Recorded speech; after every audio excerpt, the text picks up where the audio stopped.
tightly onto the stage. I have also prepared a coffee-related taste test. I'm gonna need you on stage. But yeah, anyone drinking non-alcoholic beer tonight? Yeah, boo. Barman told me they don't have it, which is absolutely fantastic for a man who drove tonight. Limerick once again encouraging my drink driving, as if I needed them. But yeah, they're advertising pretty hard. Apparently, like 1 in 3 people under 25 are now drinking it as their drink of choice. Me and my cocaine dealer are trying to get in on this. So we've invented what we call drug-free cocaine. It's like, I can't describe the amount of times we've all been there, like, in a nightclub bathroom, like, sorry guys, gotta go to sleep this week. Try not to start any new businesses. So with drug-free cocaine, you can be the life of the party. You can fit in without having to take cocaine. We did run into a bit of legal trouble because we tried to call it Coke Zero. I know, lying about it. Yeah, I'm trying to start a couple of businesses at the moment.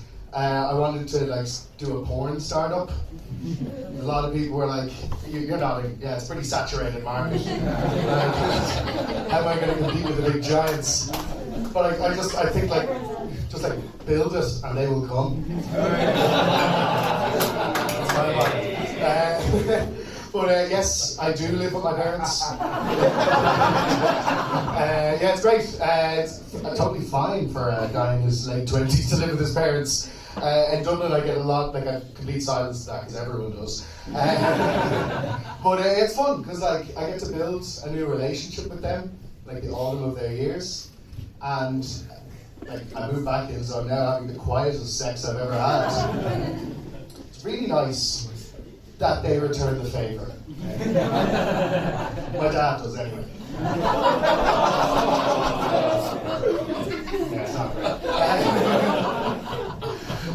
But yes, so let's address the elephant in the room. I'm a pretty posh guy.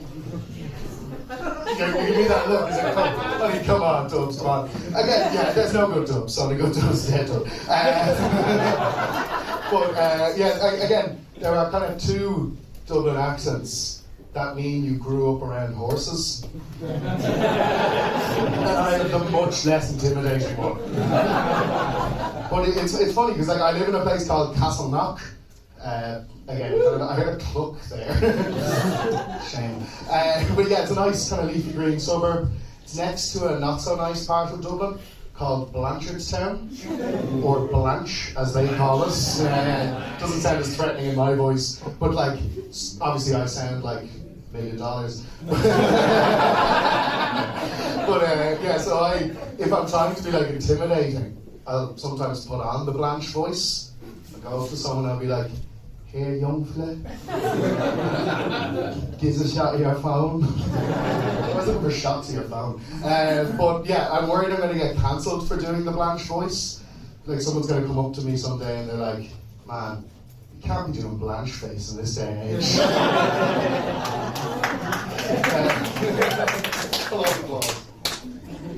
I was working at the election yesterday. I mean, ambivalent response, I think, was everyone's reaction to it. A lot of people were very suspicious about what was going on. I was just stamping the polling cards and giving them out to people. A lot of people were demanding, "Give me a pen. I'm not voting with a pencil. You're only going to go and rub out my vote." Do I look like I'm arse? I was sitting at that desk for 15 hours. 15 hours, I did get very bored. So I just started stamping votes and voting myself over and over again. I think I voted 1,000 times. But people were very concerned about kind of vote tampering happening. And I obviously steered into this. Every now and then someone would go to put their ballot in the box and I'd just play a shredder noise off my phone.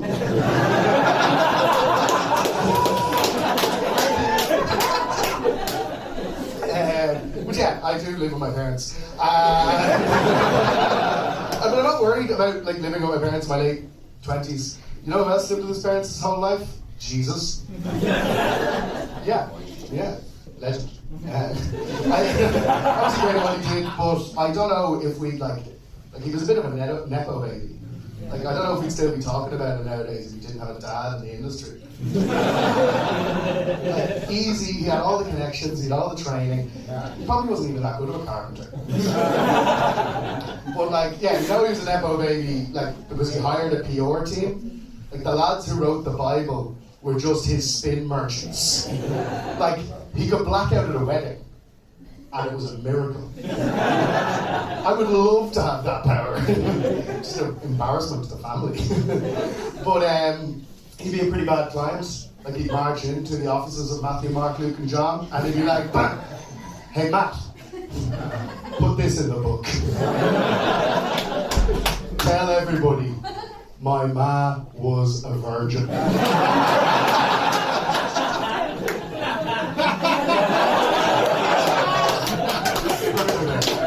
She's gorgeous. But like butter wouldn't melt. Again, Joseph must have been quiet, I know. Yeah, so we have a couple of people in from out farm, people in travelling, and we had our Germans in. Obviously, we had our result of the referendum. If you guys don't like it, you'll probably make us run it again.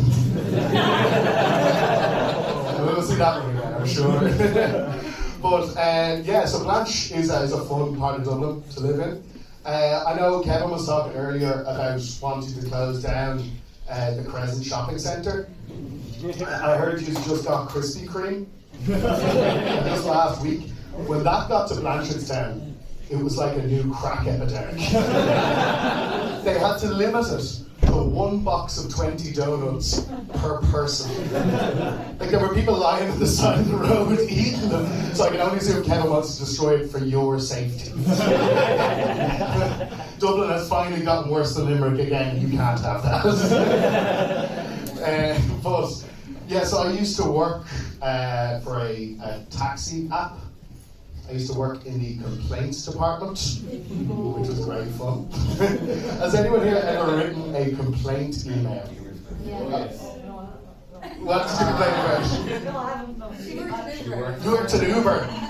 So we're rivals? Yeah, it works. No, I haven't been fired yet. But I will be. But it's great. Like, if you've ever thought about writing a complaint email to a company, there's two things you need to know.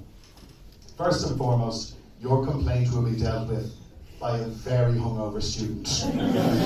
Like, it was tough. We had people writing in complaining and moaning. They'd be like, oh, I got overcharged for my taxi. But we also had like drivers writing in to complain, and those were always pretty gross.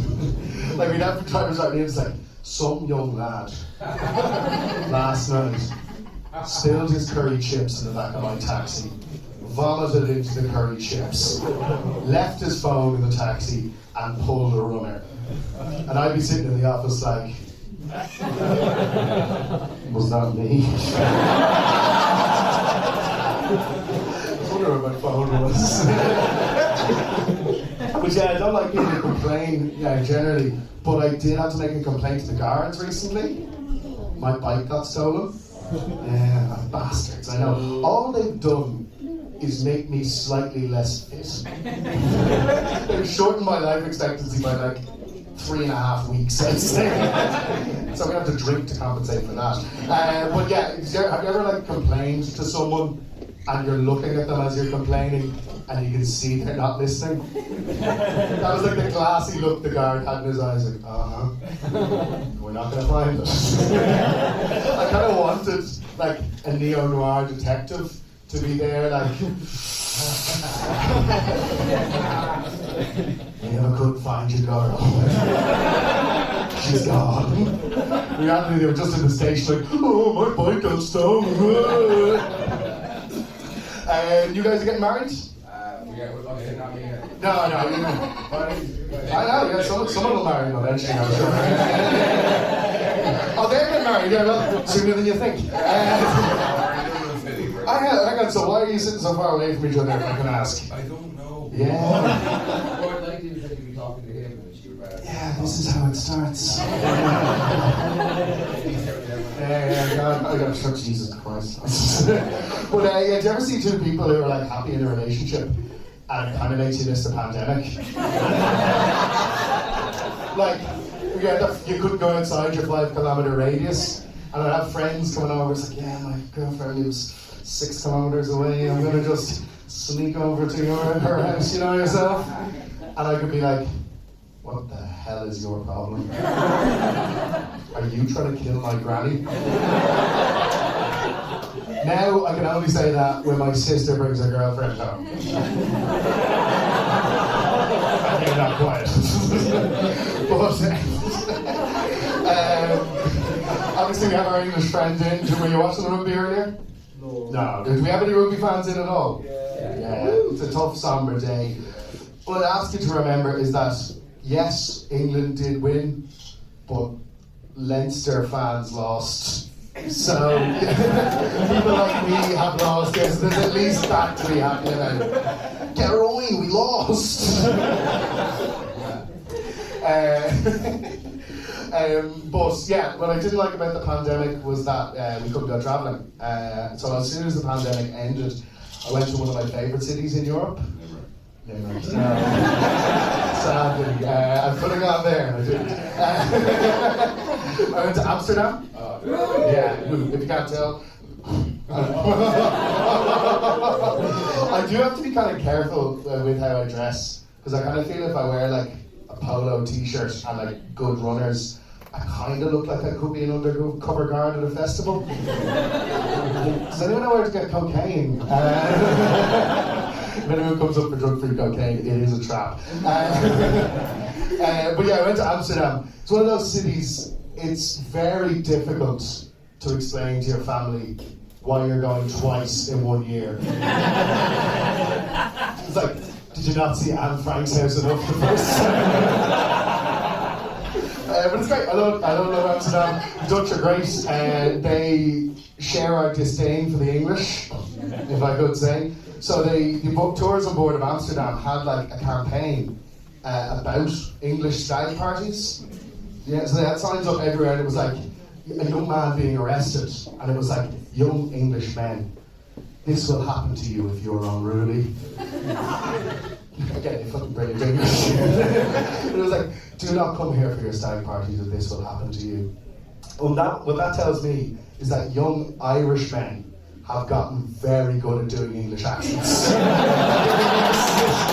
I'm hanging, sir. Ladies and gentlemen, I'll hand you back over to your host.